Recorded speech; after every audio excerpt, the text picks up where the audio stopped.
Hello, welcome to the Nintendo Bros podcast. This is Pete. And this is Derek.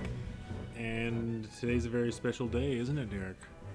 I think all of our podcast days are special days, Pete. This is our Game of the Year finale. Yeah, it's a big one. For last year, a little late. But gives us some extra time to play some more games and see what happens. So before we even get started, Derek, tell me, did January is basically over now. Yeah. I mean, there's 10 more days. Did you have any kind of Hail Marys in your list that came this last? Yeah. 3 games made my top 10 that I played in January. Wow. Mm-hmm. Okay, so anyways, I figured first thing we're going to do is our Game of the Year awards here, because all the news and everything else we'll talk about will get dated, but the Game of the Year awards will be enshrined forever. So so we'll be able to re-listen to this without hearing the news that we don't care about Activision and Microsoft and all that stuff by that 10 years from now. But I figured what we would do is we would do the top 5 and then the bottom 5 for each. Top 5 and the bottom 5. Okay. We're not going to do any honorable mentions. And then we'll talk about our honorable mentions after our two honorable mentions I have. Okay. So we're not going to alternate. We're not going to do 10, 10, 9, 9, 8, 8. Do you want to do it that way? That's what I thought we were going to do. Okay, let's do it that way. I'll do whatever you want. I don't care. Let's do our 10. Let's do it the way you said. Okay, let's do it the traditional way. Okay. Do you want to go first? Sure, I'll go first. Okay. So my first game, or my 10th game, sorry, number 10 for me is Kena Bridge of Spirits. Mm-hmm. It's a PS5 exclusive. It's an indie game, I think, developed by Ember Labs. And I think I kind of told you about this. It's a game it does feel not outdated per se. Bringing the negatives already to the Game of the Year. No. But I'm just prefacing it. It feels a little bit like a classic. Like it feels like that kind of classic Jack and Daxter kind of Ratchet and Clank kind of feel. But it looks beautiful, and there ends up being a lot more depth to the combat than I thought there was going to be.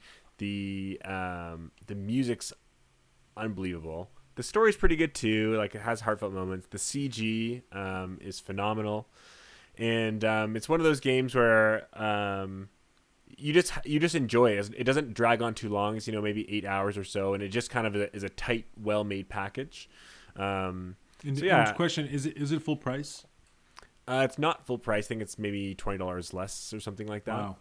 So it's a really, really fun and good game, and it's a game, actually, this is kind of funny, but I beat it, and I wanted to try to speed run it after, because I just was curious, and I ended up learning how to speed run the whole game in 25 minutes. Like, I learned how to do these crazy flying glitches to skip all these items and stuff. So it just kind of highlighted the experience even more for me. So yeah, wow. That's my number 10. Interesting. Okay. Cool. Kena Bridge of Spies. Spirits. Bridge of Spirits. Okay. Bridge of Spies. That's a movie. A Steven Spielberg. Yeah, I know. Yeah. Okay. Well, my number 10 is Microsoft Flight Simulator. Okay. Simply because it's a breathtaking achievement in digital design. It's the whole world. You can literally fly anywhere in stunning detail. And I got to say, flying over my home and where I live and everywhere I've known, kind of in Ontario here.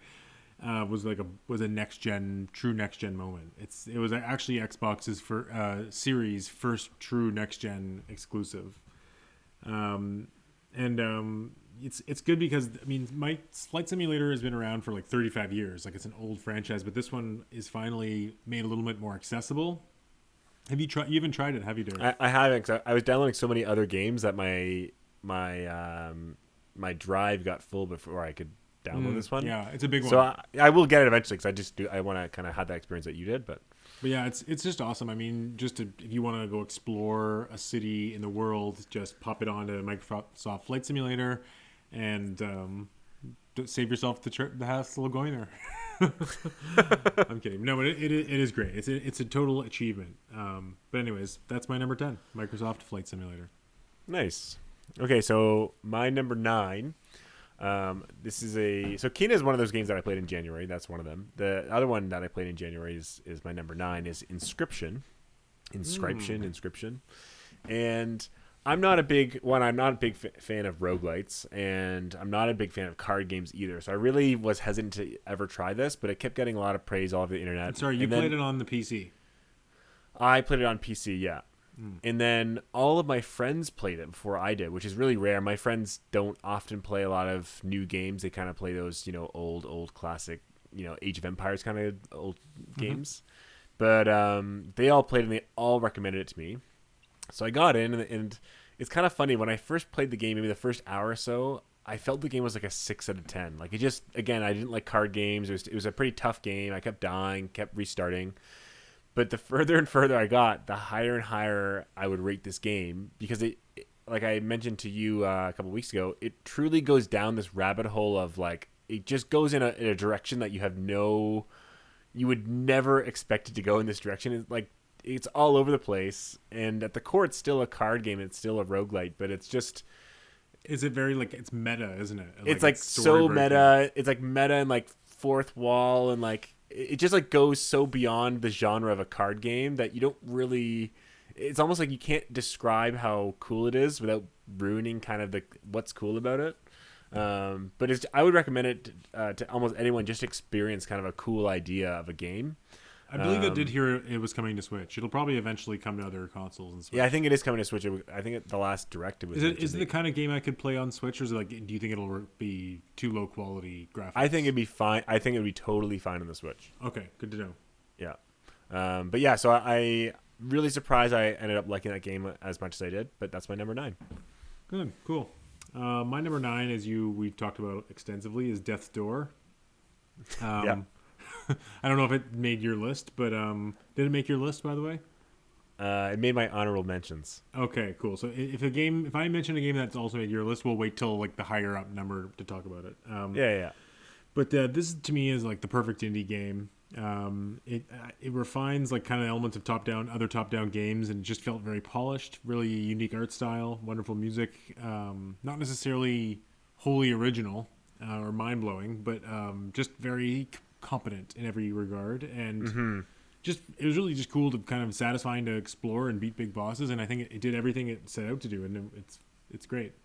Yeah, I agree. And, it was well polished, solid game, but you kind of mentioned it when we were playing it, that after you finished it a couple days later, it was one of those games that it wouldn't be ingrained in your brain for a long time after.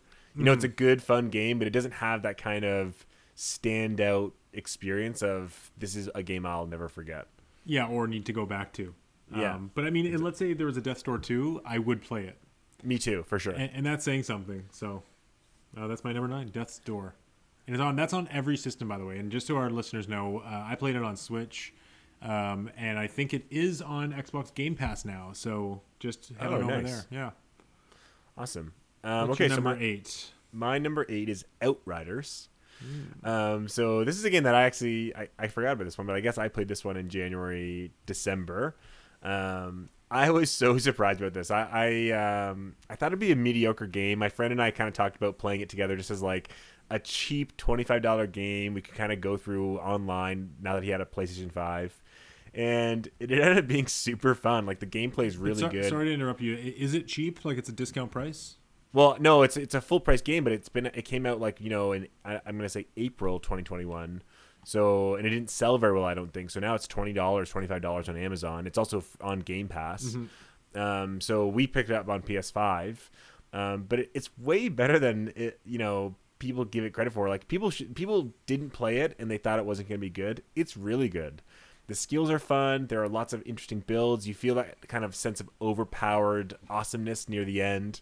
The loop at the end game is really fun, doing all these kind of raids with a lot of enemies. It's really, really good. And again, it's one of those games that I put so high just because I had no intention of this game to be good in any way, and it ended up being really, really fun.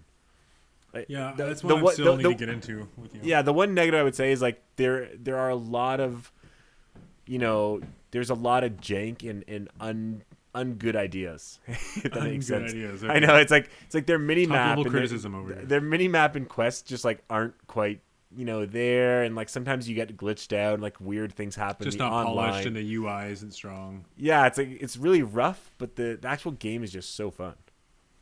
Well, that's another one I need to give a try. I mean, I played a little bit of it, but it's fun to play with people. You got to play with someone you know and just have voice chat and go through it. and then there is crossplay, so we can play together. Yeah. Cool.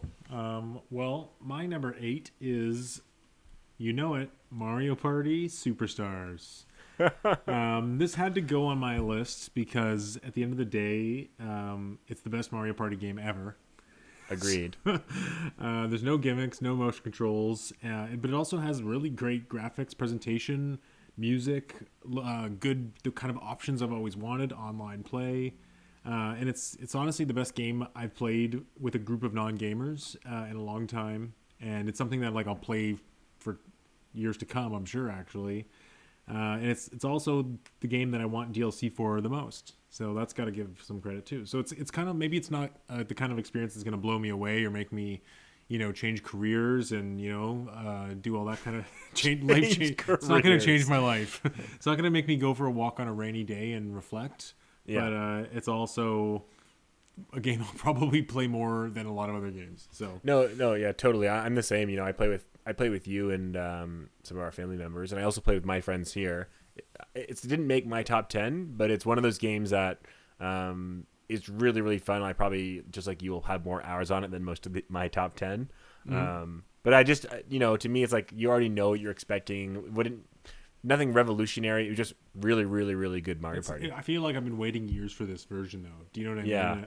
And it's something that, like, even we played on Christmas, and it's like, kind of, why don't we play next Christmas? Do you know what I mean? Yeah, totally. And I was even thinking, if you want, sometime we should get an online game going where if I meet up with Juliana and Vanessa here, 3 of us can play, then you can play online. Yeah, I'd be totally down. Yeah, or you and Sarah, whatever. Yeah, whatever. That sounds good. Your address, please provide your address, Derek. So I'm just kidding. Hey, my credit card number. Anyways, yeah. So Mario Party is my number 8. What's your number 7? My number 7 is Ghost of Tsushima. Ooh, and director's cut. Director's cut, yeah, for the PS5. So I know this game came out in 2020 officially, but I didn't play it then. So this is my first time going through it. It's awesome. Like, I love Sucker Punch and their infamous games. So I knew they're really, really strong in their visuals, their traversal. This is their first game since Infamous Second Son, isn't it? Yes. Mm-hmm. So I love that game. So yeah. And I also know that Infamous Second Son and the other Infamous games, they are the side quests and kind of a lot of the things you do in the city are a little samey. There's not a lot of depth to it. The side missions, and this game was the same. You end up doing like the same 5 or 6 things a lot, but just running around feels awesome, and the actual gameplay is also really cool. It's fun to be a samurai and just like go into a Mongolian enemy camp and just like slaughter them all and just feel like a badass doing it. Commit genocide. So Derek's suggesting committing genocide. Just so no. The Mongolians invaded Japan. So I would say the game gets a little bit almost too easy too quickly. Like, I would say after the first 2 hours, I already felt like I would never die again, and I was playing on like the hardest difficulty. Okay. Well, you're an expert gamer. Yeah, exactly. But and you got a lot of cool weapons and tools and stuff. So yeah, and then I played the DLC, which is also great. So yeah, besides for that little bit of repetitive kind of side quests, great game overall. Yeah, you know what? This one is on my list for sure to get on PS5 whenever I get one. Yeah, the scenery alone is just beautiful. Between this one and a replay of The Last of Us and the other game that I know is going to be on your list, I'm at the point where I'm looking for a PS5 when I go online. Yeah, so Ratchet and Clank. Ratchet and Clank is what you're thinking, right? No, I'm thinking of the Destruction Derby. Yeah. Destruction Derby. Deathloop. But yeah, if you find one, by the way, Derek, side note, if you find a PS5, definitely buy it for me. Okay. The other thing is with Ghost of Tsushima is like it keeps appearing on the top 10 sellers list, and it's been out for over a year, and this is the second version of it, so it just goes to show like the staying power of this franchise. It's sold well more than The Last of Us 2. Really? I mean, don't quote me on that, but I mean, The Last of Us 2 has not been in the top 10 all year, and Ghost of Tsushima has, especially with the re-release. So maybe when if there's a Last of Us 2 re-release, we'll see. I don't know if that'll happen, but let's not get too carried away in that conversation. Yeah. So my number 7 is Sable. which I played for Xbox Series X. Did you give this a try yet, Derek? I played, but I didn't play enough to give it a fair evaluation. Okay. I played it for like 45 minutes. So this game, it's for an indie game, it's very ambitious, but it does have definitely beautiful in its own way, and definitely full of soul. It has really great writing and music that all makes it kind of come together, and it just has those kind of like, you know, you can traverse anywhere. It has breathtaking views, and kind of like gives you that feeling you get from Breath of the Wild when you really climb up a giant peak, or you see some statue and you go, how do I get there? So I don't know, I got addicted to it for a few days, and I loved it. It was great. Nice. You do have to look past the jank though. I'm actually excited to give it more of a go. There were so many other games, and I knew there was certain ones that I needed to finish before today, so I had to prioritize. Okay. Well, so you're on to what, number 6 now? Number 6, yeah. So my number 6 isn't actually a game. It's a DLC for a game. Oh. So it's Outer Wilds Echoes of the Eye. And this is also the only one on the list that I haven't finished. I was actually playing for the past few hours right before this podcast. So it doesn't count. Oh, it counts. Like I've done a good chunk. Kidding. But so the main game, the Outer Wilds, is I think number 1 or number 2 of my 2019 Game of the Year list. So, I kind of knew what to expect, and this game delivers on all fronts again. It has that kind of... what I love about this game and the main game is that you get that sense of like kind of intrigue and wonder and like truly exploring and like unsolving the mysteries of this solar system. And you get the same in this game.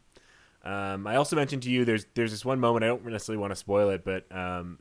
this game features one of the coolest environmental changes I've seen in a long time in a game. Or you ever. Ever. It's like I was just watching. I was like, cool.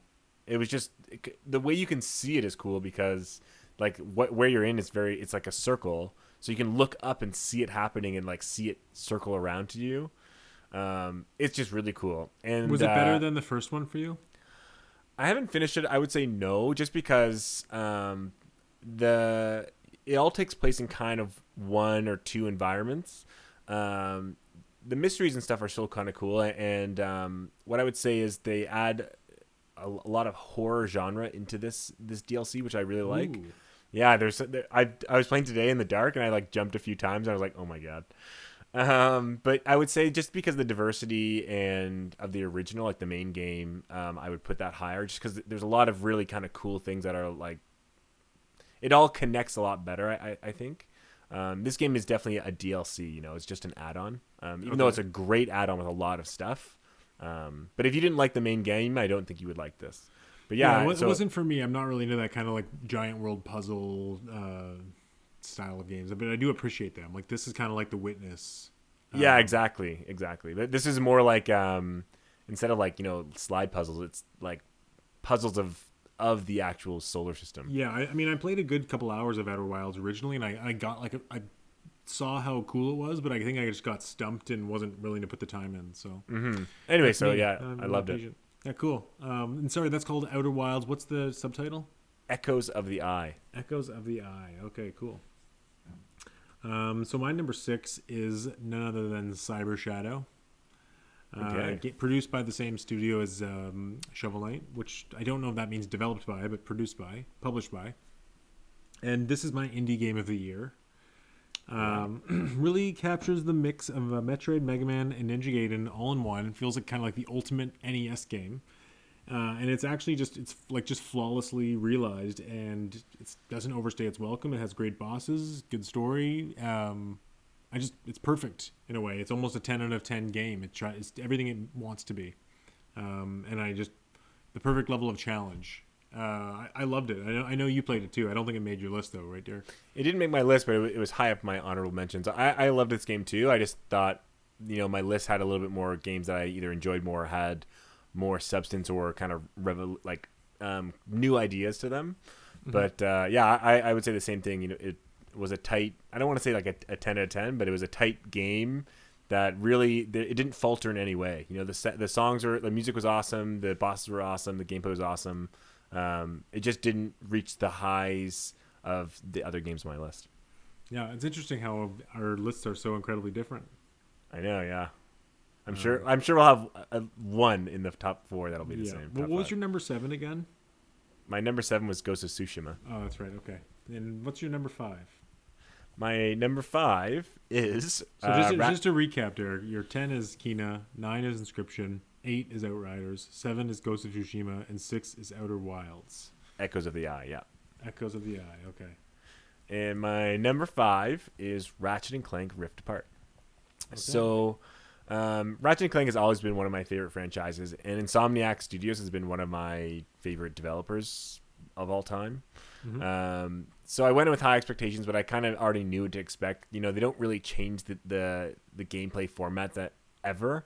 You're like that much ever since the first one? Well, it's like it really is the same. It's like you just have a lot of different guns and kill kind of simple enemies. But it's just fun to have all these crazy wild weapons. And it looks amazing.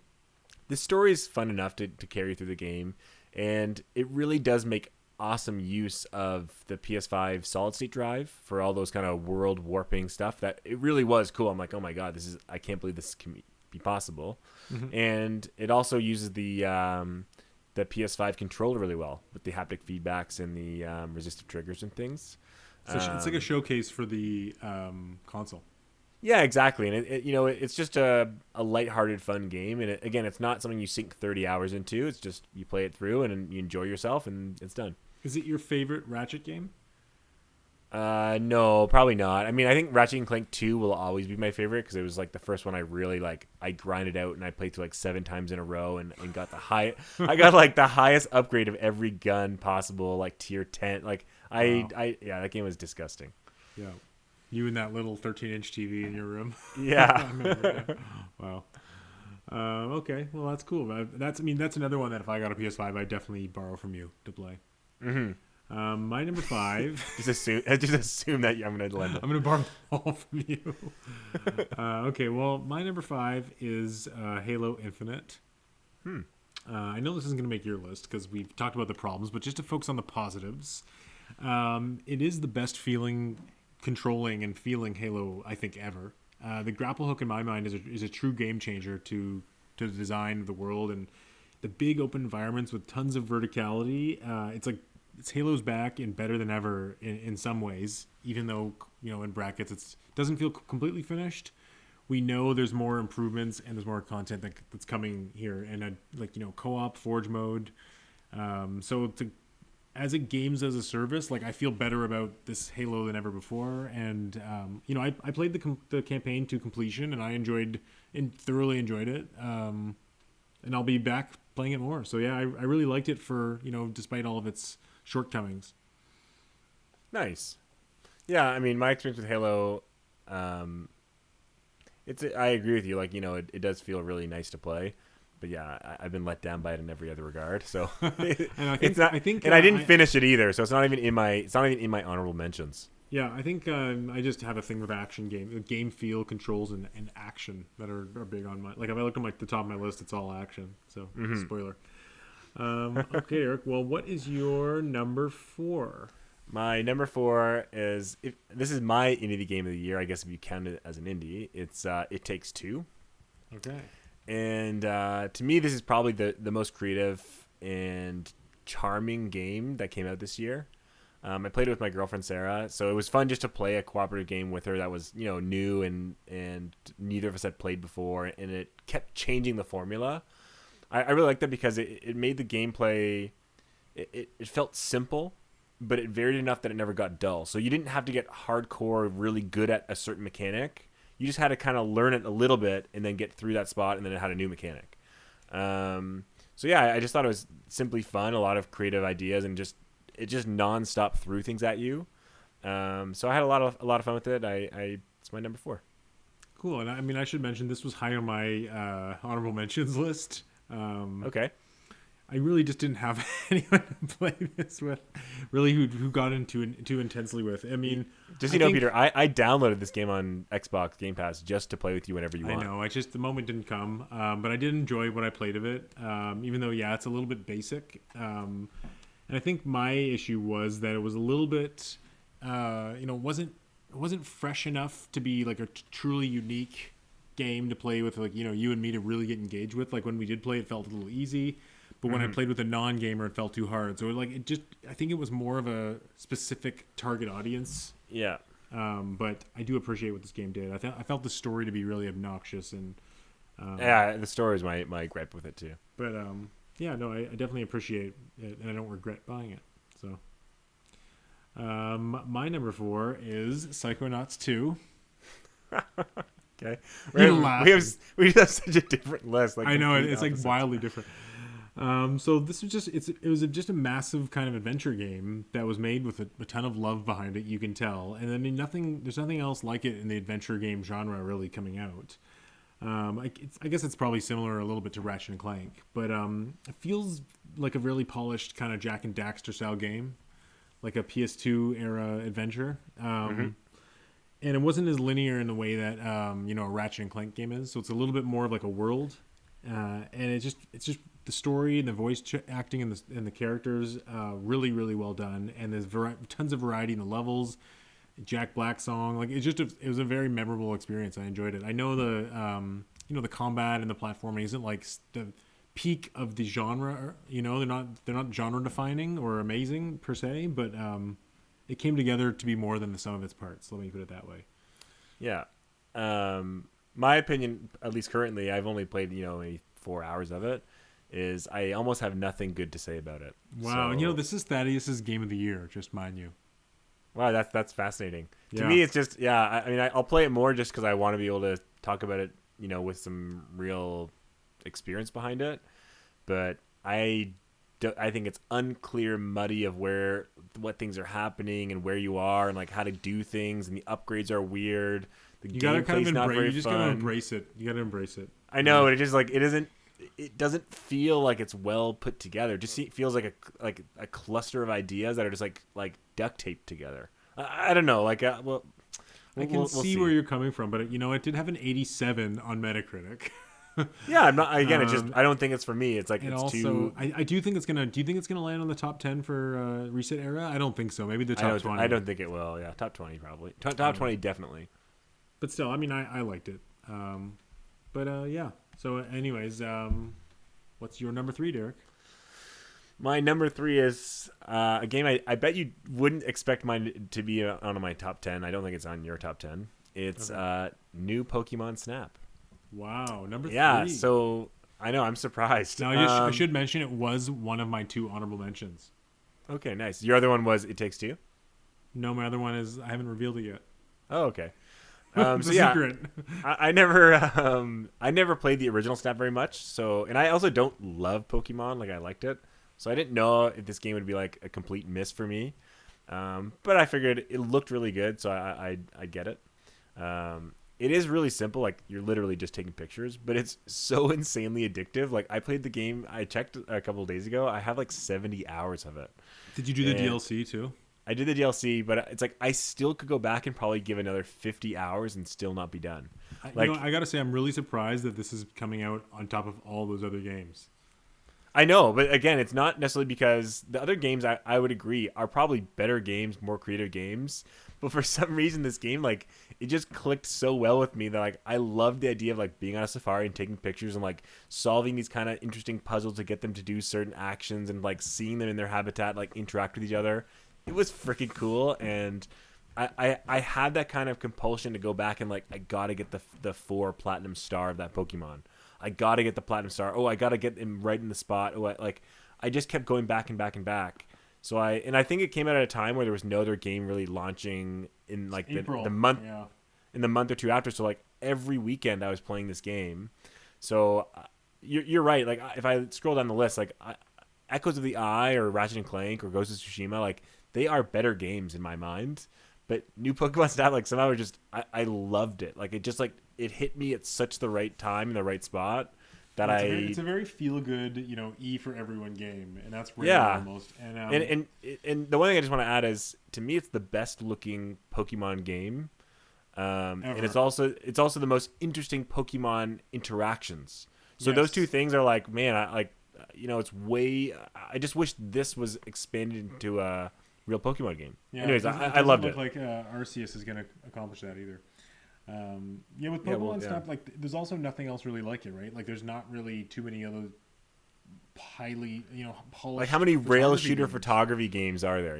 Yeah, I mean, I know there's that Toem game, but that's kind of an indie black and white game, and there's that Africa game on PS3. But it's such a niche of a genre, and for them to take the biggest franchise in the world and make a polished game like this, it's awesome. And it's also it's like a perfect re-envisioning of the N64 games. Like in message boards when people are always dreaming of what games they want Nintendo to bring back, they're like, oh, F-Zero or Kid Icarus. I remember seeing Pokemon Snap for over a decade. You know what I mean? Since the Wii, and the Wii, especially with the Wii U, people are always asking for a new Pokemon Snap. And this to me is like the perfect way to bring it back, and like the perfect envisioning. And it also it had way more content than I would have expected. Like I thought it was going to have like 4 or 5 levels that it had like repeated. 17 or something. Yeah, it had a huge amount. Like it overwhelmed me how many levels there are. So yeah, this is what I expect to get back to. If they announced a Pokemon Snap 2, I'd be hyped in day one. Like I loved it.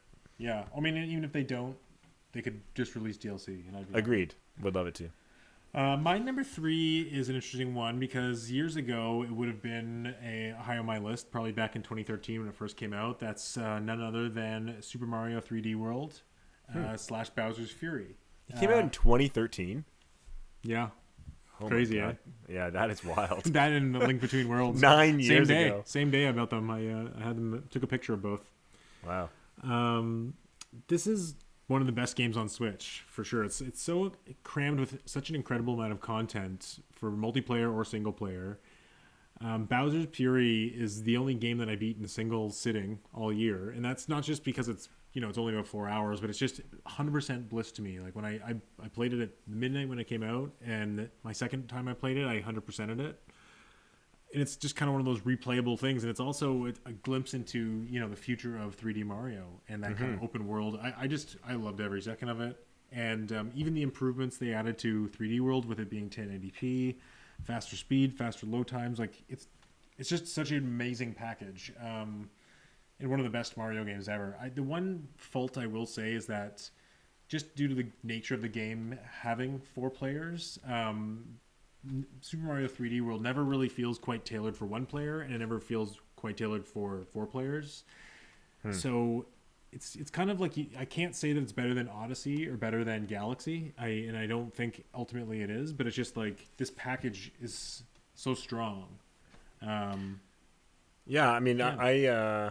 I loved playing 3D World when it first came out on the Wii U. Yeah. And I only played Bowser's Fury for 45 minutes at your house over the holidays, and I would love to play that game and actually finish it. The one thing I noticed, I agree with you, it feels great, it looks great. Coming after Mario Odyssey, I actually struggled learning the controls of this game because I really felt like, I can do all these cool things that you can do in Mario Odyssey, and you can't. It is weird how it goes back to like Super Mario 3D World style controls, but it's which I get it. It's because the cat is so prominent as a costume. And I get it. It's not like it makes the game worse or anything. It's just something to notice. But I definitely want to play this game and experience some more. I think that's a great number 3. I think one of the weird things about the control scheme of 3D World is just to do the dive, which to me is such a prominent move. You have to like press duck and like a B, or I think it's B to jump forward. Where in Odyssey, you just throw Cappy and then the next move is a dive. So it feels a little more intuitive. Yeah. What is your number? Well, now down to number 2. Oh my gosh. Well, I think this is gonna be interesting because I think our number 2s are the same. Okay. What is your number 2? My number 2 is Resident Evil Village. Okay, that's my number 2 as well. Yeah. Okay, that's what I figured. Okay. You go first. So we can talk about it. So yeah, I played almost every Resident Evil game, at least the main lines. Resident Evil 7 was not one of my favorite in the franchise, and I didn't really like. It was good. I just didn't love it. Yeah. Moments of brilliance, though. Moments of exactly, totally. Yeah. And so I was kind of like, Resident Evil Village. Like I didn't get it day one. I was like, I don't know if this is the right game for me. But eventually it came out on sale, and I was like, picked it up, and it's awesome. Like the enemies I thought were tough and interesting, and fresh design. The gameplay, it felt good. I didn't feel like the first person guns and stuff in Resident Evil 7 felt as good as it does here. Agreed. I thought the story was particularly good. It held together more than probably most Resident Evil games. It had that B movie kind of style. It didn't try to be real and then get B movie. It felt consistently exactly. B movie with wolves and spooky things that are in the and vampires in like a gothic castle. Yeah. So yeah, I mean, it also had a few moments that were somewhat scary. I probably didn't find it as scary as most people, that kind of middle section. I didn't find any part of it scary at all, I gotta say. Like, I found that maybe the first 1 second of the basement of that house, the 1 second of that scary moment is scary, but then after that, like, it's not scary at all. So yeah, I beat the game multiple times. I got the platinum trophy. I beat it on the hardest difficulty. I completed mercenaries mode and got double S on every single level. Wow. So yeah, the only criticism I would say is on multiple playthroughs, you do realize that the middle part of the game is really shallow. Like, there really isn't a lot of content between after the castle and before the factory. Like, that kind of castle, as once you beat the castle, it's like half the game's over. I see it as there's thirds. Like, it's the castle third, the middle third of the house and the river, the sewers, dam, yeah, and then the last third of the factory and the final boss. Yeah, and then Chris. Yeah.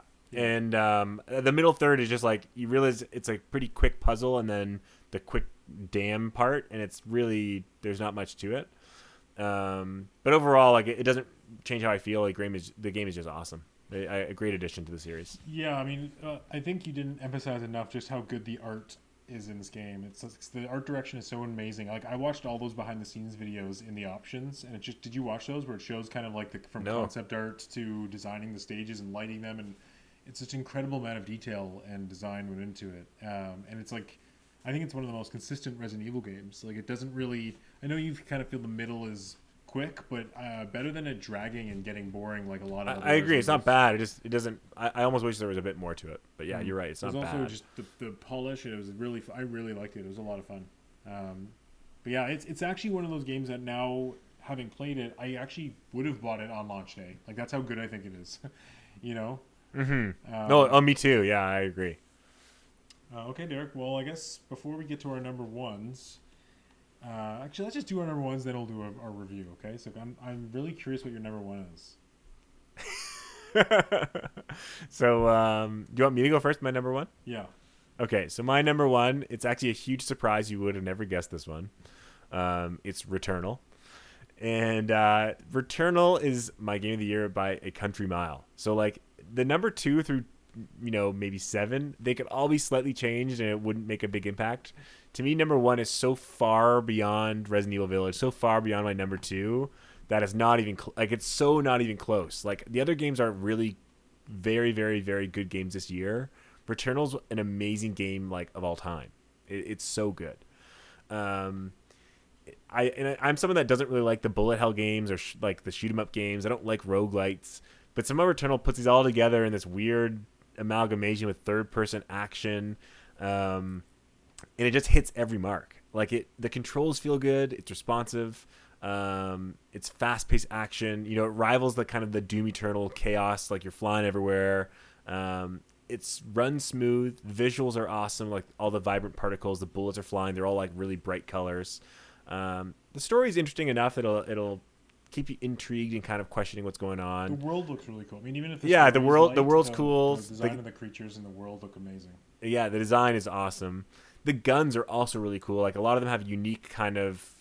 They're not like the standard. Oh, this is there are like the standard. This is a shotgun, but there's also like guns where like, damn, like this is such a cool idea for a gun that I haven't really seen in other games before. Like, for example, there's one gun that only has 3 bullets, but every time it hits something, the bullet instantly reloads back into your chamber. So if you keep hitting something close combat, it's like the fastest gun in the game. But if you miss a bullet, you have to wait for it to hit a wall, like in the distance, for you to get that bullet back. So it's like, it really punishes you for not aiming well. Cool design. Yeah, so there's a lot of cool guns like that. Yeah, so I really don't have a criticism for this game, except that I would want more Returnal. Like, I put 70 hours in. It's one of the only games ever in my entire life I've played dozens of hours after getting the platinum, after 100% of the game, and I'm still playing it, and still want more. What are you doing when you play it? Like, I'm just doing more runs through it to play, like maybe like unlock more perks for the gun, or just like play more, or honestly just play it more. Like, it's just fun to like go around, like, pop it in, play for an hour, and just. I understand, yeah. And I've never in my life have ever done that with a game. Usually it's like, oh, I've gotten the trophy, or I'm just, I'm done. This game is like, I'll play a different game. Like, I'll play, let's say, Ghost of Tsushima, and then at the end of it, I was like getting fatigued by the open world, and I'm like, man, I just want to play Returnal for like a good couple days, just to like enjoy fun game. Do you think they're gonna make a Returnal 2 or DLC? I think DLC is for sure. There's some pretty strong hints. Their last patch, they put some stuff in a database and like their inventory. Okay, like it'd be new biomes, new stages. That's what I'm hoping for. Like anything, I'll throw my money at whatever they get at. It's so good. Wow. Well, I mean, this is the number one game on my list. I think it's gonna probably be hard. I don't know if it's gonna click with me really easily, or I'm gonna have a hard time. But it's one of those games where you will have to, like, the first 3 or 4 hours or first parts of it, you'll say this game's hard. But you will get through it. You will get better. Like, you will get permanent upgrades. And by the end, like, now I could play the game on any gun. I could pick any gun up, and I could beat the whole game. Oh, okay. Incredible.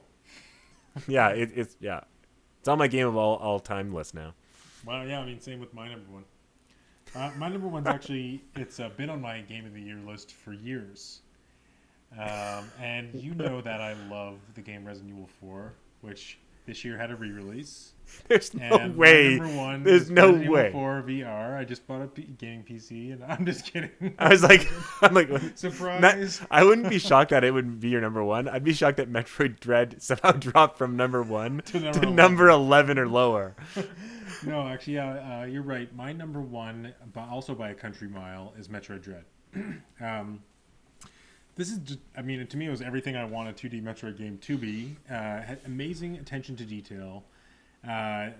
Perfectly, the kind of Metroid story that we've come to expect. It doesn't mess with that. The best controls in the series. And just the fact that it sits next to classics like Super and Fusion for so many people is like, that alone is amazing. You know what I mean? I also found that this game, it captures that kind of melancholy of exploration, but also has the intensity. Like, it gives you that wide range that I don't feel like I always get in other games. With some amazing some of the best bosses in the series. And also, like you mentioned earlier with another game, it gives you that kind of satisfaction of starting off weak, but by the end you're extremely strong. Like, you can just tear enemies apart. Yeah. And not just in the upgrades with this game, but also in like your skill ability, because there is kind of a skill ceiling in the Smash Bros. Kind of like speed to the battles. Yeah, this is one of my favorite games of all time, and it just came together so well between the moment it was shown to the moment it was released. I played through it twice on easy and hard, and I still think about it, and I think I'm going to go back to it. And not even to get a speed run or to do it in any specific way, just to play through the game again. I don't know, I love it. I think I still don't know how it ranks on my Metroid games, all the 2D yet. But yeah, I'm surprised it didn't end up on your list, Eric. I know you liked it, but I'm surprised all these other games topped it, because you clearly haven't seen the quality in this game that other Metroid fans have. Yeah, I mean, I liked it. It was number 13, just so you know, is my honorable mention, Okay. my third honorable mention. It dropped to 14 last minute. It's 14.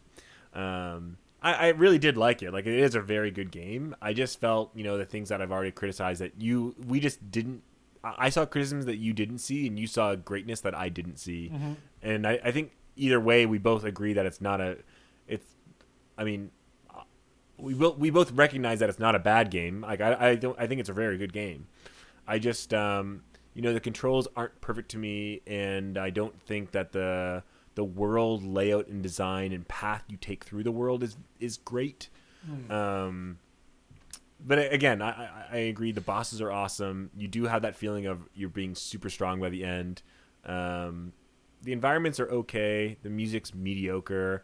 Like, I disagree there. I think the environments are great, and I like the music too. It's not the best in the series, but I think people give it a hard time because it's being compared to literally the best games of all time, right?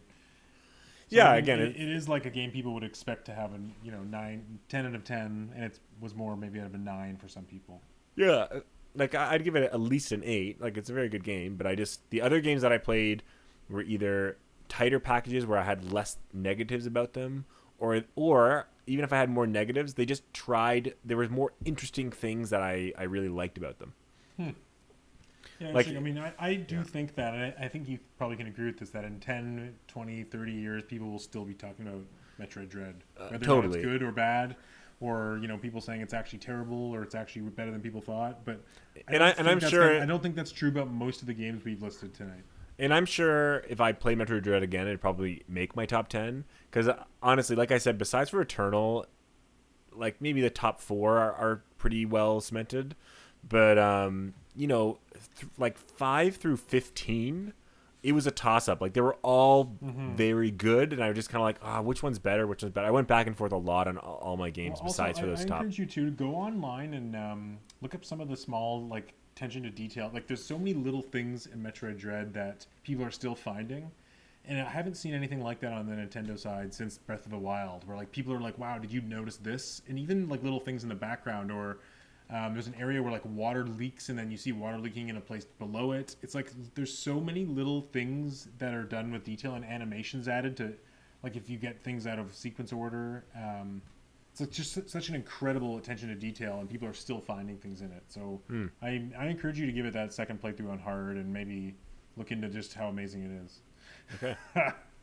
I do kind of want to play it again. Yeah, it's interesting how neither of our lists come to be number one. I mean, we have literally game. Not a single game that's the same, except for the one game that's in the same spot at number 2. Yeah. So I think, if we were a magazine together, Resident Evil 8 would be the game of the year. By pleasing both camps so highly, and I can see that. Interesting. I think a lot of our games are going to end up on the top 20 on Reset Era. I agree. I'm just going to whip off my honorable mentions. Okay. So I got Hitman 3, Forza, Ender Lilies, Metroid Dread, Cyber Shadow, Death's Door, and Deathloop. And then the other games that I played but didn't play enough or didn't like were Halo, Psychonauts 2, and Chicory. Okay, so Chicory didn't do it for you. I just haven't played it. I have not played enough. Psychonauts, out of all the games that I've actually played, Psychonauts 2 is the worst game I've played this year. Okay, shots fired, Thaddeus. I just did I gotta play more of it, of course, so I can't give that fair opinion. You didn't put Unpacking on your list. Oh, you're right. Unpacking is I'd probably give it in the honorable mentions. It was good, a little bit simple and short, but. So yeah, my honorable mentions were Unpacking, Pokemon Snap, and It Takes Two. And we've talked about those, except for Unpacking. Unpacking would have made my top 10 had it not been so incredibly short. But I got to give it an honorable mention because it's the only game. It's the game that I want the sequel to the most on this list, other than Metroid and Resident Evil and Mario and Psychonauts and Halo. So I got to give it some credit for that. Yeah, it's like, yeah, right. I want it more than Resident Evil 9. Yeah. Interesting. Okay, well, how do you feel about the year overall? And I'm going to ask you that for one, a perspective from just Switch, Nintendo perspective, but also overall. Let me give my overall first, because you're going to talk about all the Switch games that actually came out this year. Okay. So overall, I would say that this year was kind of interesting in the sense that I felt it had quantity over quality, where it had tons and tons and tons of very good games, but it had very, very few phenomenal games. Even if I added Metroid Dread to my list of phenomenal games, I would maybe put Returnal, Resident Evil Village, and Metroid Dread as those phenomenal 3 games. Agreed. You know what I mean? Like, all the other games are really on my list. All of them are really, really good. But I would never say, Ratchet and Clank would be like a game that stands the test of time. Like, I just... Yeah. Unfortunately, Halo could have been, but didn't. Agreed. I totally agreed. And, so I think it's kind of made for an interesting game of the year list simply because there were so many competitors for those spots because they were all really good. But when it came to those front runner horses of those top 3 that I just mentioned, I think nothing even came close to competing with them. Yeah, I totally agree. But that's a good thing. There was a lot of variety, and I also, it's funny, in past years, I haven't even really reached 10 games, and I know you've even made fun of me for that. This year I had over 15. Nice. And I think that's thanks to Game Pass and just, being locked down frankly. Yeah, That helps. and some good indie games came out on the Switch and stuff, right? You played a few indie games. I played a huge handful of indie games, like, yeah. but good quality indie games, not just like kind of crappy, Astro Bears. Well, yeah, I mean, even like I played Forza Horizon 5. I played Tony Hawk Pro Skater 1 and 2 and Crash Bandicoot on Switch, and I played Cruise and Blast. So like there was a bunch of games. Mm-hmm. I would probably give it a solid 7 or 8. Yeah, I give it like a high 7 or a low 8. Like I think there's a lot of 8 games that came out this year, but very, very, very, very few 9s. Yeah, and on the Switch camp, I'd actually give them an 8 as well, because they had, like again, they didn't have that big number 1 exclusive, but it seems like they always had a big release going every quarter, like especially with Monster Hunter and Pokemon, Shin Megami Tensei, No More Heroes, Zelda, Mario Golf. Like there was a lot of games that you and I didn't play that were huge. WarioWare even. So the fact that I did buy so many Switch games, and the indie games still kept rolling, and there's some good announcements and good E3. So I think it was a pretty positive year for them. I'd give them a solid 8. Yeah, I agree. Okay, so let's get on to our other little bit of news. So we have this. So just for our listeners, Derek and I, we have like a little bit of a, what do you call it, fantasy league on review scores for games. Yeah. So we guess what the Metacritic score will be. Last year I lost and had to give Derek a game, which I got on Mario Party Superstars. Yes. Doesn't even add it to his top 10 list. Slap in the face. I said I liked it. It just didn't make top 10. Not even honorable mention. But we now have guessed our scores for a bunch of games, and I've kind of just written out the Nintendo scores here. I believe Mike has maybe emailed you his by this point, Derek. So I don't know if you want to quickly get those out. He has not. So okay. I don't know. Well, I don't know what your friend's doing here, but okay. Well, we have mine, yours, Thaddeus, and Neil here. So I figured we'd go through some of the Nintendo games and see. You and I are pretty similar, but one interesting thing was on Pokemon Legends Arceus. I am the lowest, and I actually noticed that trend across all these games where I'm actually the lowest for almost all of these, except for Splatoon and Kirby. But anyways, Arceus, so you predicted an 82. I predicted a 77. I'm actually surprised you think it'll be that higher than, let me tell you why.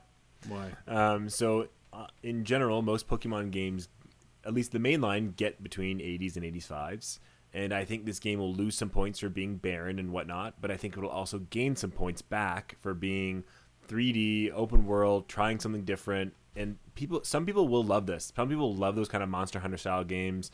I think some people are going to love doing this, going and seeing the Pokemon interact and kind of going in a big open area.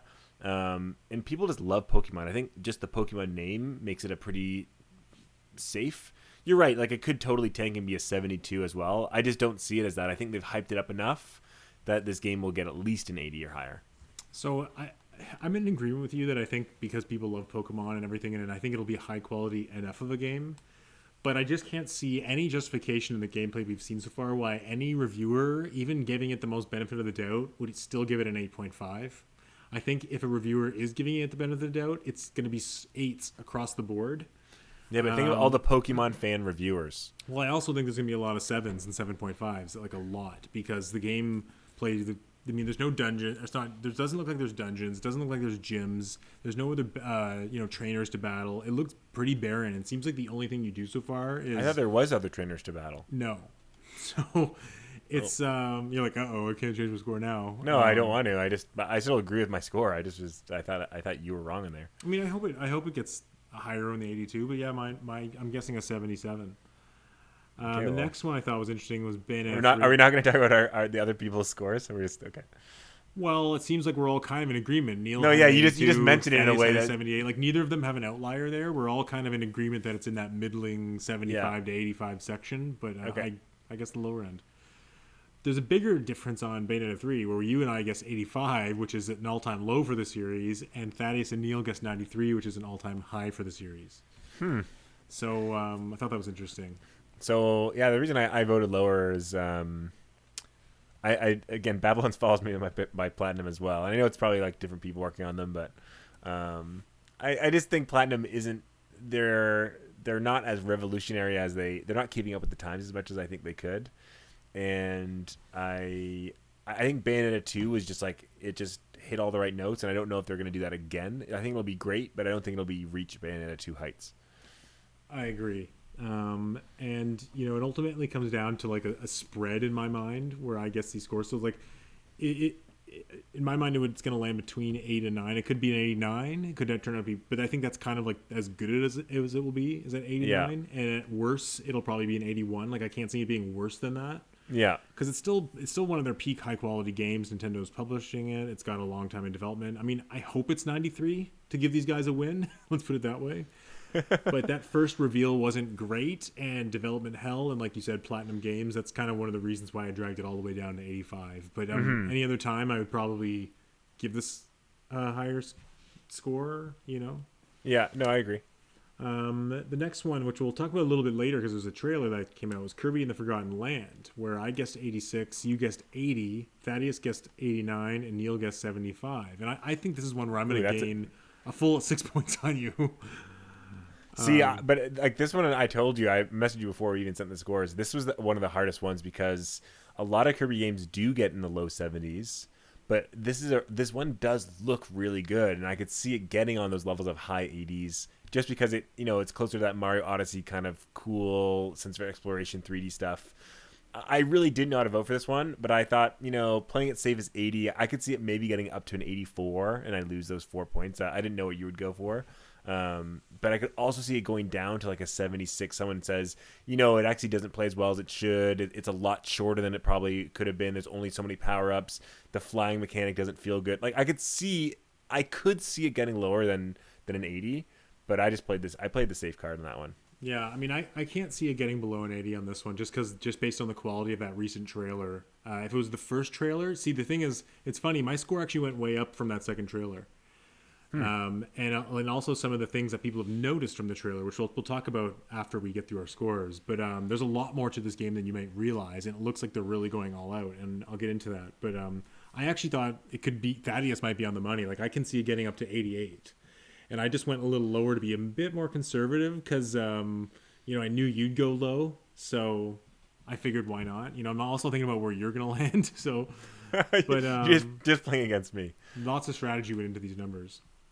So next is you want to win this year for sure. Yeah. Next is Mario and Rabbids Sparks of Hope, which interestingly Neil and I agree is on the higher end with 86, and you're 83, which is low, and Thaddeus is 84. And just for a note, the first Mario vs. Rabbids was in 85. Yeah, I just think often sequels do a few points below. That's what my vote. Usually if it's the same kind of gameplay, often they get a point or two down. I would normally agree with you, but in this case, the sequel actually looks so much better, and there's so much goodwill towards the franchise, as well as they've had a long development time. They've had a long time to put a lot of polish in. I think the first one sold really, really well, and this one looks... It makes the number one major change that I wanted to make with the RPG kind of structure. So I'm actually excited for this one. Yeah, I'm excited for it too. I don't really like, as far as personal, I don't care what it scores. I'm going to get the game, but I think it's going to go down a bit. I did hear a rumor that this one wasn't going to could be delayed till next year, as in 2023. Oh, okay. That'll save you a few points then. But who knows? It could also be a February Direct where it's coming in April. You never know. The next one was Splatoon 3, where I actually guessed 86, you 82, Thaddeus 81, and Neil 82. So you guys are on the lower end, which is in line with the other two Splatoon games. Yeah, I think you overvoted on this one. I think I'm going to get a few points back. I agree with you that maybe there's more content, but I have a feeling it's going to be the exact same gameplay, exact same stuff, and people are going to say it's the same thing. It's good. It's whatever. It's going to get a lot of 8s. It's going to say it's good. It's whatever. It's nothing mind blowing. Same thing. No, I disagree. I actually think I could have gone higher on this. And I actually think... Oh, my God. The reason how hard it is these days? You know how hard it is to get anything in high 86s and plus? Like, that's really hard. Let me give you some reasoning, okay? And I mean, I know we didn't really talk about this on the podcast. We think we did briefly earlier, is that Splatoon 1 and 2 both came out kind of like... almost like games as a service without much content. Like, really slim single player. Really kind of like, had the salmon run that was only available, like, every other day, and it only had like 4 maps for multiplayer. Like, they were really limited. Mm-hmm. And I think with the amount of development time this team's had, like Splatoon 2 is huge, by the way. It's a 10 million plus seller. It's one of the best selling games on Switch. It's huge in Japan. I don't think they're going to treat this third one like a whatever same old sequel, like a Mario Party. You know, Yeah. I think they're going to go all out, and I think they're just going to release with a ton of content. I think all these games needed for their quality to be recognized in reviews was the quantity of content, because the quality is so high. So this one, all this one needs to do is launch with a half decent single player that's better than the other two, which it will, and probably more features and more content than the other two, which it will. So I actually think this one's going to go higher. Right? So we'll see. Yeah, we'll see. Like you said, I mean, in the last episode, it might even be positioned as the holiday big game if Breath of the Wild 2 is delayed. Yeah, that's possible. So, and they've also hyped it an unusually long amount of time compared to other games that they've announced in the last few years. So it is big, but the next one is even bigger. And that's Breath of the Wild 2. Still doesn't have a name, or the sequel. I thought you were going to say Advance Wars. I thought Advance Wars was the big one. I missed that on. Okay, Advance Wars. I know my score, but I don't have everyone else's in front of me. You guessed 76. Okay, and I guessed 79. So I originally put this at an 80, but I was like, I don't think it's going to be. Actually, I think I had it at a 79. But I thought, these games. I was just thinking about like the Mario Golf and the Mario Tennis. Like sometimes the Nintendo games get those low 70s. So I mean, was like, ARMS has a 77. That's what I mean. So I'm like, this game really, like, I was on 79 too, but I like I felt safer dropping it a few points. Yeah, to me, I mean, we're almost in the same place. We're a few points off. I just think a lot of reviewers are going to lean on 8, and I think that extra development time is going to give it some polish, because I get the impression the game was done and ready for December, but they just got a little too stacked in their lineup, and they're saving it for like an April, May kind of release this year. Spring, I think they said. So I think that extra dev time is going to make it shine, and I know it has online mode, so maybe that's why I lean a little higher than you. I can also see it getting an 85 if it got really, really packed full of modes and it's way forward. I can also see it getting a 71. Totally. I mean, I don't see it getting below a 70. I actually, me neither. Here's the thing, like, I don't see it getting below a 75 just based on the pedigree of those two games originally. Yeah. But you're right, because there's a lot of review scores that could just be 7, 7, 7. 7.5, 7, 7, 7.5. Yeah, exactly. Yeah. Exactly. Okay, well, the last one is the biggest one, which I actually don't think is going to release this year. So it gets me off the hook. But I actually guessed the lowest with Zelda Breath of the Wild 2. I have a 94. You have a 96. Neil has a 96. And Thaddeus has a 98. So you think it's a big mistake to be 2 points less than you. Wow. You must be... I just think there's like such an easy bet to go at least 96 or higher. You must be smoking crack to think it's going to get a 94. Like, that's so low.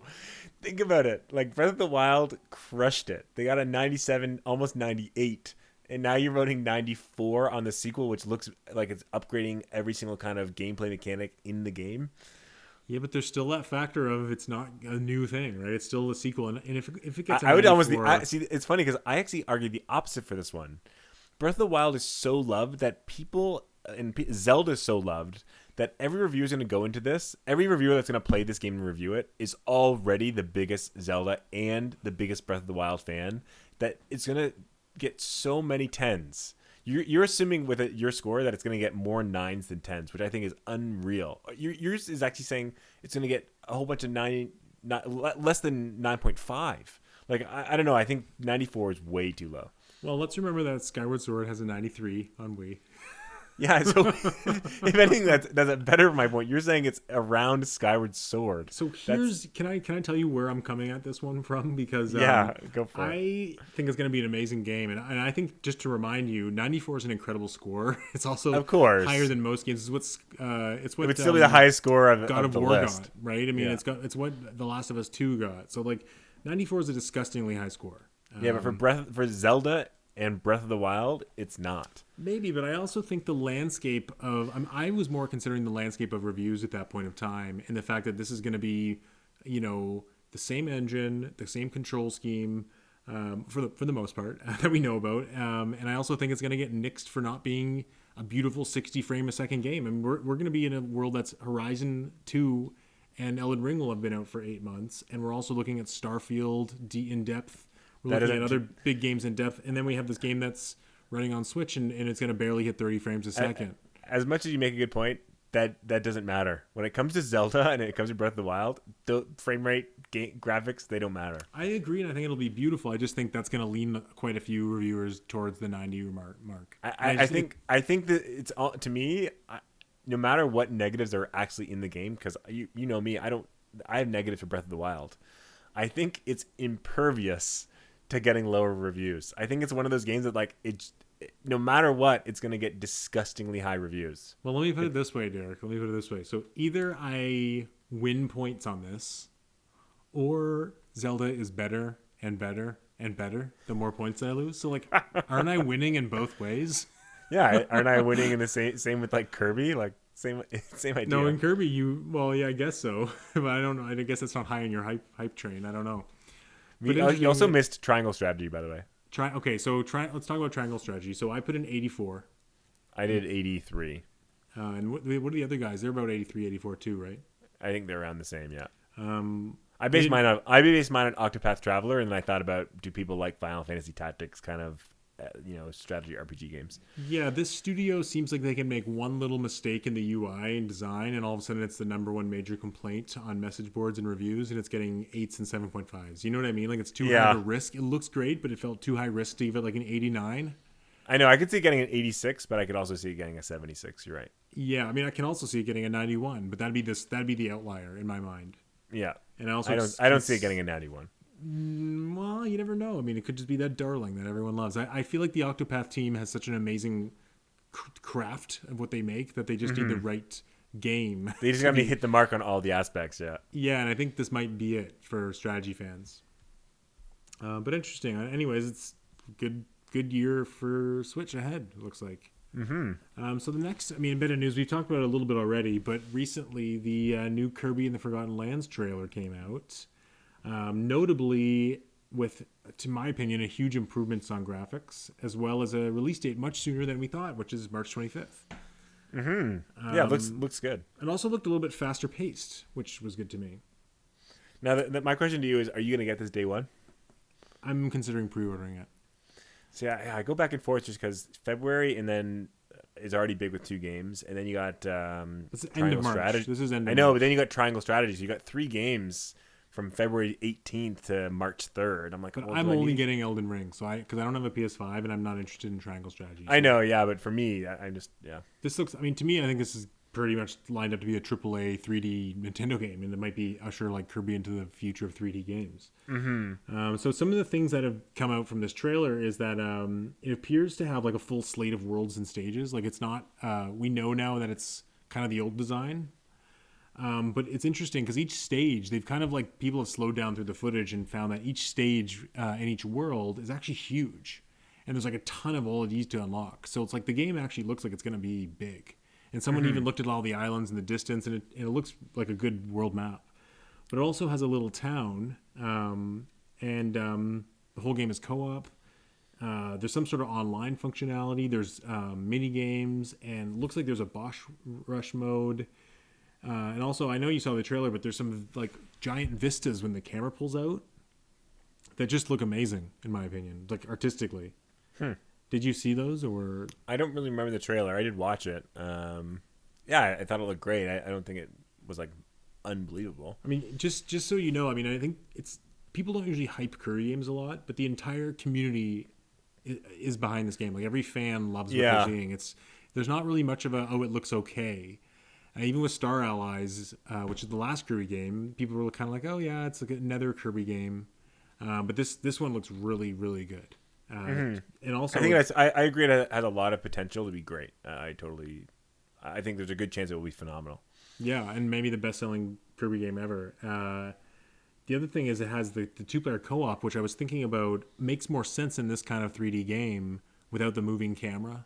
And I actually think the slower paced nature of Kirby will work better. Like, I think this game will be a better 2-player co-op 3D game than 3D World, if that makes any sense. No, I actually do agree with that as well. So it'd be like a really fun game to play with someone who isn't amazing at games. If you know what I mean. Yeah, we'll see, yeah. If you know what I mean. I'm always looking for that. The other thing I thought was interesting was that based on this releasing in March, it seems like Nintendo's kind of on this new strategy of only announcing games 6 months or sooner between announcement to release. Is that really a new strategy? They've been doing that for like years now. Well, since 2020 it seems, because Luigi's Mansion 3... They did it for like Majora's Mask 3D. Oh, that was a remaster. But since in the last 2 years alone, it's been Paper Mario, 3D World, Hyrule Warriors, Metroid Dread, WarioWare, Mario Party Superstars, and now Kirby. So it seems like they've had a decided shift where like the years before we kind of got a glimpse of things earlier. At least a little more with the games like Luigi's Mansion 3 being over a year, Animal Crossing being over a year. So it's kind of interesting to think that, anything could be announced in February and come out in August, or anything could be announced. Even Astral Train, remember? Like anything could be announced at E3. So we really never know what's coming out. wise wisdom from Peter. But it does go back to kind of look at maybe the strategy is something like Splatoon 3 does get announced over a year out. What does that say about that game? True. Yeah, you're right. You're kind of like differentiating between like the big heavy hitters and the really good games that are a little bit smaller. Yeah, and I think even from a sales perspective, games like Breath of the Wild 2 and Splatoon 3 are on a whole nother level. And I just wonder if a Mario Kart 9, which is our next bit of news because it's rumored, if a Mario Kart 9 is on the way, would they use the full year to hype it up, or would they go with the 6-month strategy? I would say it's going to be shown in the next. If it's going to be coming out this year, it'll be shown in the next Direct. I think if it's E3, it won't make this year.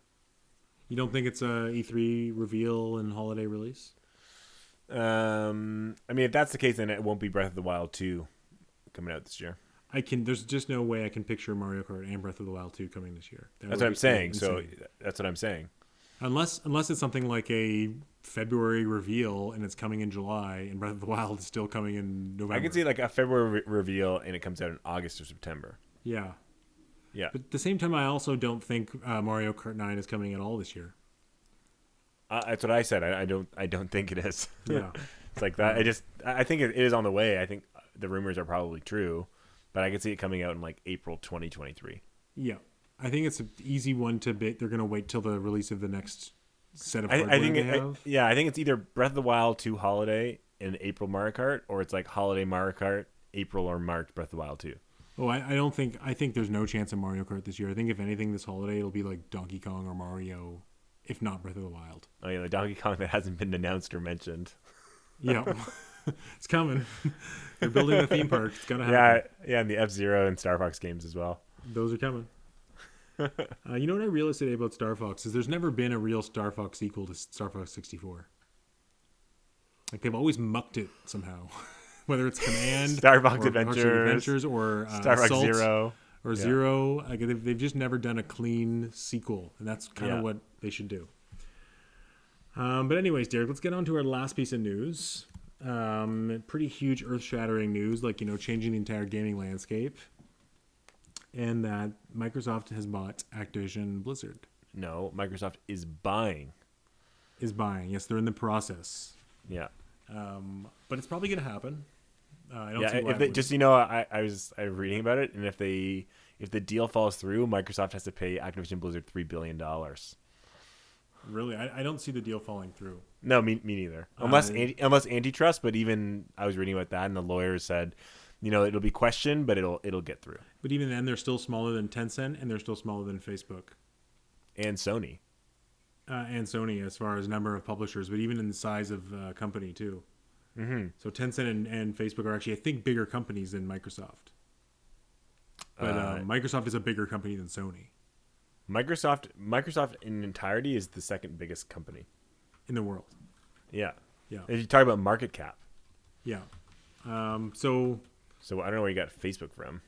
Well, because Facebook apparently has a huge amount of developers in their gaming sector.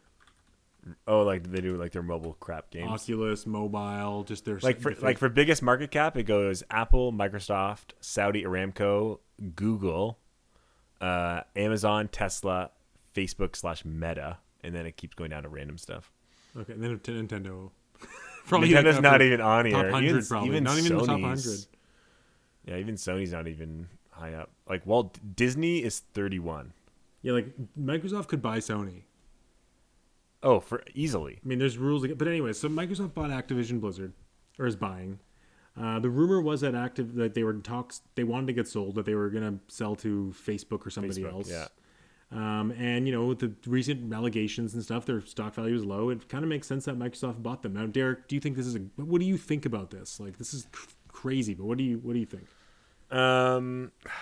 I see there's some good parts about it, and there's some bad parts about it, and I think in long term it'll probably be bad. But the good things are, well, one, I have Game Pass, so I'll get some games hopefully. I mean, that's my number one hope is that immediately, like as of next week or the next few months, we're just hearing about like tons and tons of Activision backwards compatible games on Xbox. I don't think it's going to happen until they're actually bought. You think? Well, I don't know. Bethesda happened pretty quickly last year with their games starting coming for free. Yeah, but they actually were. They got after they got bought. Oh, was it? I thought it was like, hey, we're buying you. We're partners. We're family. Here's all the games for free. Tony Hawk. Oh, I don't know. But again, it's a much different size of purchase. It's like 10 times factor. So I think it's a lot. I don't know. But I also think it'll be good for games that I really like. I'm a big fan of Blizzard games, and I think this gives them a chance to hopefully have a bit better leadership, a bit more relaxed timelines to produce and become profitable games. Same with Call of Duty, right? I mean, yeah, exactly. So I think overall, in that sense, it'll be good. The negative, I know there's a lot of not necessarily fear mongering, but a lot of worry about this idea of monopolies kind of happening in like extreme consumption of smaller developers, consolidation. And it is kind of going that way, and there could be that reality of Amazon or Facebook or Google buying Sony or buying Nintendo or something like that. I think there are rules with Japan, right? I know there are, but I was gonna say, or if those things don't happen, that Microsoft just squashes them under their feet. Or Amazon buys Ubisoft and Square, and I'm just gonna say it's gonna become 3 or 4 new players or Microsoft buying all these companies, and if Japan doesn't and Sony and Nintendo don't follow suit or play by these rules, they're gonna get swallowed. So I don't know. Like maybe like we might see eventually Sony and Nintendo come back together because like they were kind of working together for like, didn't they work together? Well, I mean, originally they were developing the SNES together, the CD add-on.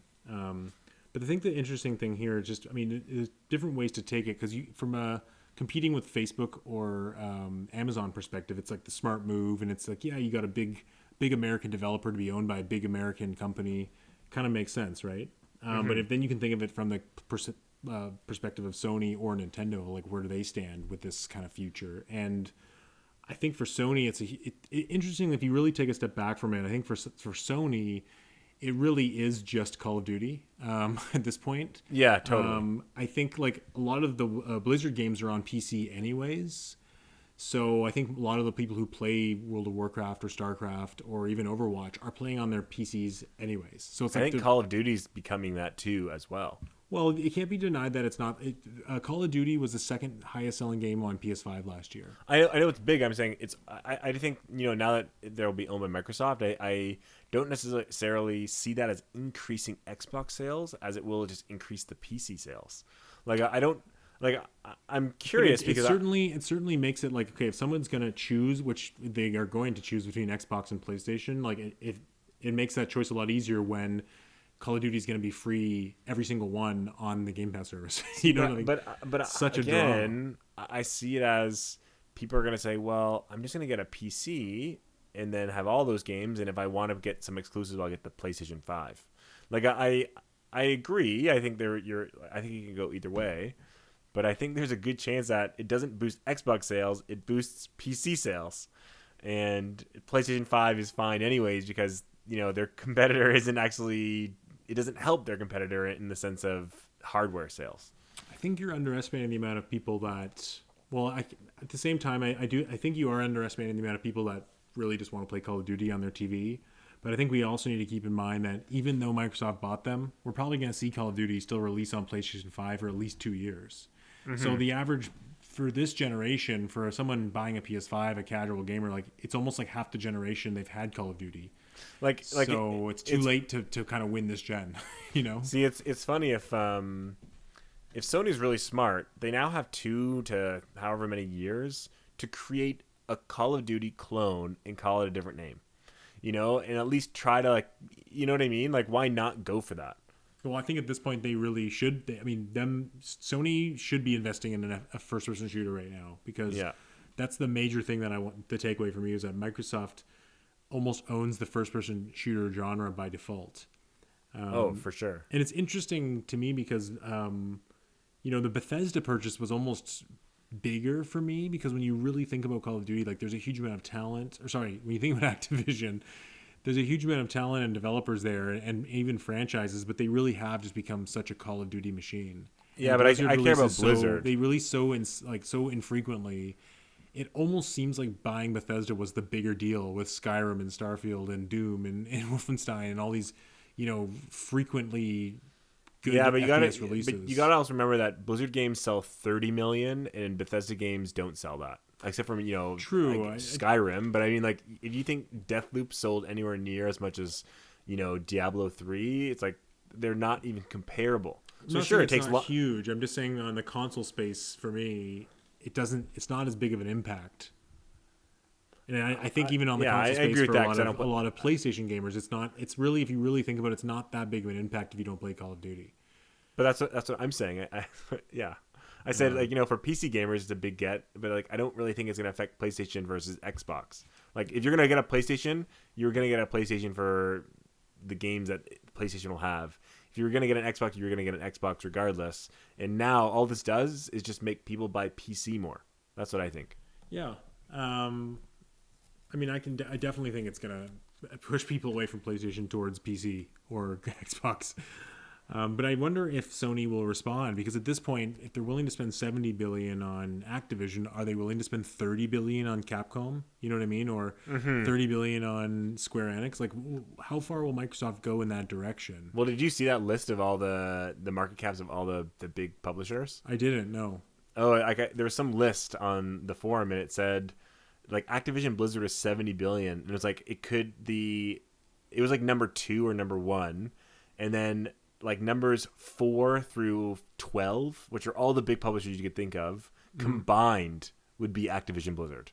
Really? Like Ubisoft and it's Nintendo. Like 15 billion, 15 billion, 11 billion, 10 billion, 7 billion, 8 billion, 6 billion, 5 billion, 5 billion, 5 billion. And it's like, if you put those all together, it's like 66 billion. It's like they could buy literally all of them for the same as Activision Blizzard. Yeah, which is insane. Like, so I guess my fear at this point is, like, I don't want Microsoft to keep going with big publishers. Like, I want them to leave Japan alone, because I also feel the same about Sony, because I think the problem is that the PlayStation and Xbox aren't really that popular in Japan. So if Capcom or Square Enix got outright purchased, then that would basically take them off Nintendo forever, and maybe even kind of take away Japanese games altogether. But I don't think they're going to get purchased, one, because of those Japanese laws. Mm-hmm. And I also, weirdly, Microsoft and Nintendo have a really good thing going. Like, Banjo came out today. I just feel like Sony is the one that's not playing ball with the other two, where I think Microsoft would be like, yeah, like, if I own Capcom, sure, you can sure, we'll make a game for you guys. Like, what, like, no problem, whatever. It's like, I could really see that happening, and I could see Nintendo being like, yeah, let's get, Game Pass or Retro Arcade on our system. Like, we'd love that too. Like, I think those two are willing to play ball.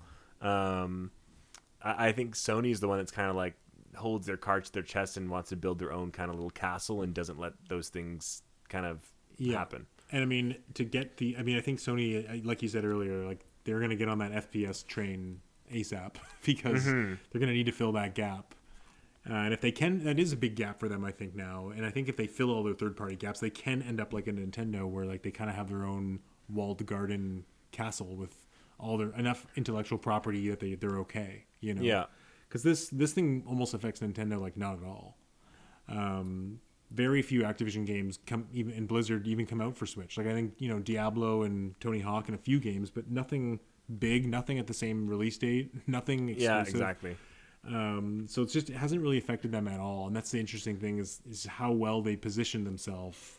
And again, markets. The games that come over Microsoft that would be good on the Switch end up on the Switch. Yeah, Ori, Cuphead, exactly. Yeah, it's like, yeah. But yeah, I think I can see. I think we talked about this, but I can see Sony buying Square and Nintendo buying Capcom. That would be. I could live with that. I could see that too. Yeah.